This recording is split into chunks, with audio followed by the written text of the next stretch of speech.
E aí, pessoal, vamos falar um pouquinho sobre infecção urinária em criança? E aqui eu gostaria de falar hoje tanto para o aluno de medicina, o cara que está fazendo prova de residência, como também para as mamães e papais.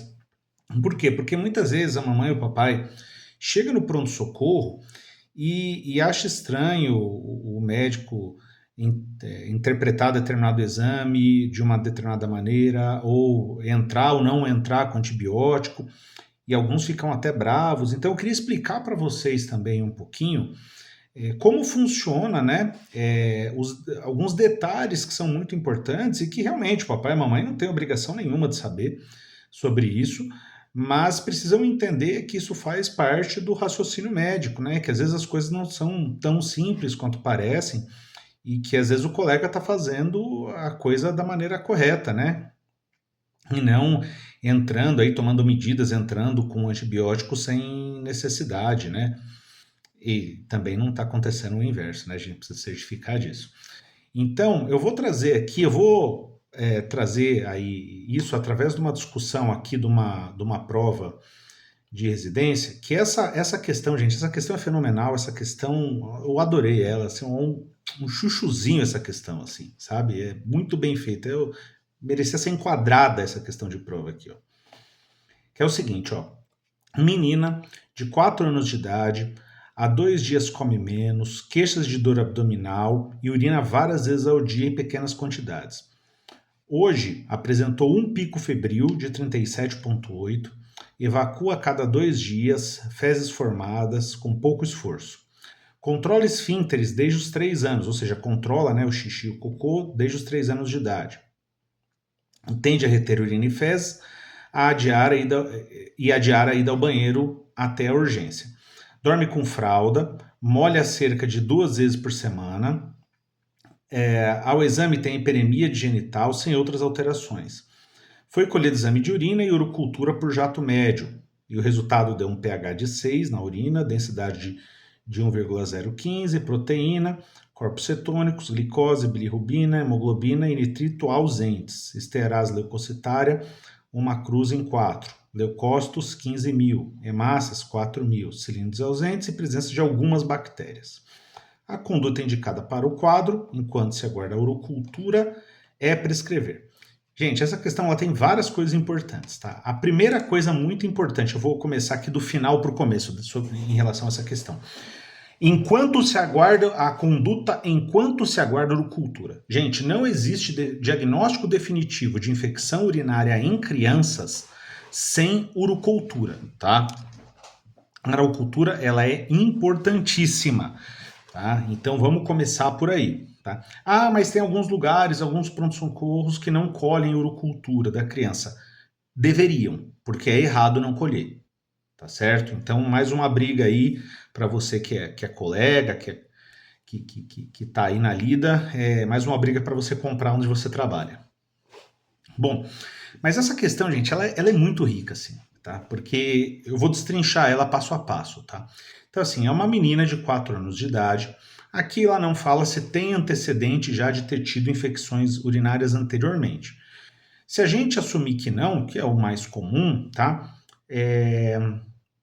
A gente precisa lembrar que essa faixa etária, às vezes, ela pode ser um período de pico, mas geralmente um pouquinho antes, né, criança um pouco mais nova. Por quê? Porque da criança fica fazendo retenção urinária. Geralmente quando está adquirindo controle miccional, treinando sair da fralda ou voluntário mesmo, né? Lembrar que a gente tem na infecção urinária 3 picos de incidência em crianças, né? Uma é no primeiro ano de vida, devido a malformações. Segunda, ali nessa faixa etária, entre os 2 e 4 anos de idade, tá? Por conta de treinamento de sair da fralda, retenção da urina, ficar segurando a urina de forma voluntária. E a terceira já não é na criança, já é mais no adolescente ali, né? Pro meio do final da adolescência, isso dependendo do lugar, da cultura e tudo mais, que é quando começa a ter início de atividade sexual, correto? Que também é um fator de risco para infecção urinária em meninas, tá?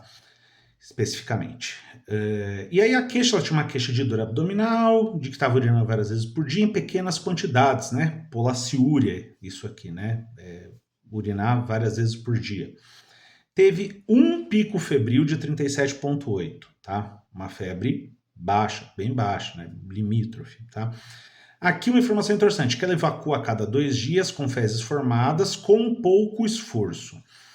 Aqui, essa informação é importante, por quê? Porque ela está falando para gente se essa criança tem ou não constipação.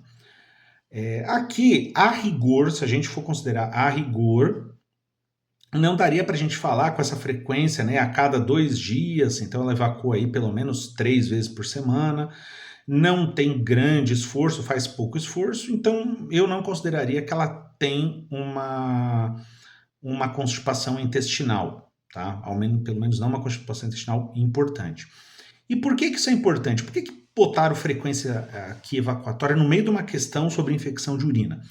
Gente, isso aqui é muito importante, tá? Constipação intestinal é um fator de risco para infecção urinária. E é um fator de risco que, muito comumente, ele é negligenciado, tá? Ele não é levado em consideração. Mas saibam que constipação intestinal é um fator de risco para se desenvolver infecção urinária. Correto? Bom, fala aqui que a criança controla, né, os esfíncteres desde os 3 anos de idade e tende a reter urina e fezes e adiar a ida ao banheiro até a urgência. Ou seja, uma criança que ela fica segurando o xixi e o cocô até a hora que ela não aguenta mais. E isso nessa idade é relativamente comum, gente, tá? É uma retenção urinária voluntária. E por que é normal nessa idade? Porque a criança tem mais o que fazer do que ir no banheiro. A criança quer brincar, a criança quer estar com os amiguinhos, a criança quer ver o desenho, a criança quer ficar do lado da mãe enquanto a mãe está lá ocupada, às vezes fazendo um monte de coisa em casa. É porque a criança, às vezes, está fazendo outras coisas e não quer, porque quer ficar junto com o pai, quer ficar no colo do pai, quer abraçar o pai. A criança tem mais o que fazer do que querer ir no banheiro. Muito mais o que fazer do que querer ir no banheiro. Então é comum nessa idade, não quer dizer que isso seja saudável, eu falei que é comum, não que é saudável, a criança desenvolver esse hábito, tá? E obviamente isso tem que, né, ser manejado, porque isso não é interessante, tá? Até porque isso é um fator de risco para infecção urinária também, tá? A criança dorme com fralda, né? Molha essa fralda à noite 2 vezes por semana, né? Pouco. E aqui fala que essa criança tem hiperemia na região genital sem outras alterações. Aqui um ponto importante, tá? Que principalmente os pais, eles não sabem, eles se confundem, eles não têm obrigação de saber, como eu já disse. Você que é médico tem, você que está se formando tem. O pai e a mãe não têm obrigação de saber isso que eu vou falar agora. Que é o seguinte, gente, infecção urinária não dá alteração em região genital. Se você tem uma criança com uma vermelhidão em região genital, uma menina com vermelhidão em região genital, tá? O seu primeiro diagnóstico não vai ser, a primeira hipótese sua não vai ser infecção urinária, tá? Vai ser vulvovaginite.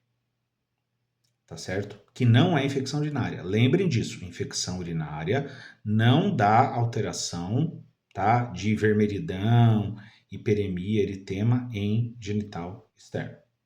Tá bem?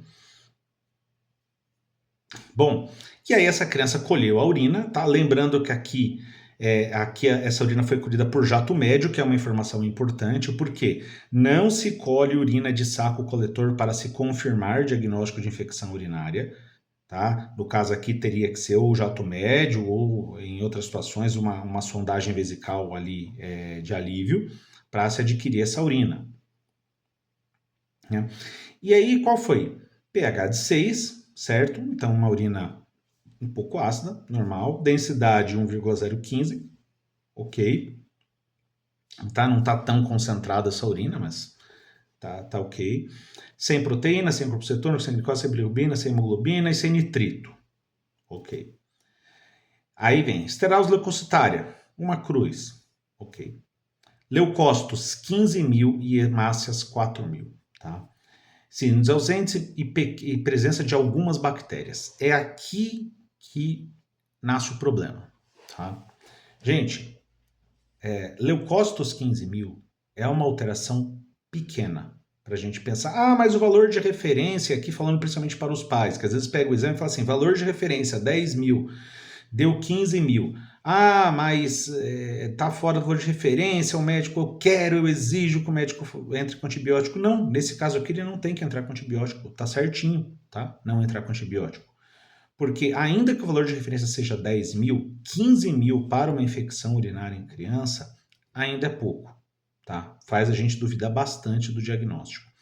Ah, mas tem algumas bactérias. Sim, mas são poucas, não são numerosas, tá? Então, aqui no caso, qual que seria a conduta correta? Então, ele está aqui, né? Entrar com ciprofloxacina, amoxicilina, nalidix, ceftriaxona, injetável e tal. Aqui a resposta correta é justamente a última, tá? Aí, banho de assento, tá? E retorno para checar o estado da urocultura, ou em 24 horas, sempre a gente precisa checar a urocultura, obviamente, tá? Ou em 24 horas, se tiver persistência da febre ou novos sintomas, tá? Porque, gente, aqui a gente tem uma criança que ela tem uma hiperemia em região vulvar, tá?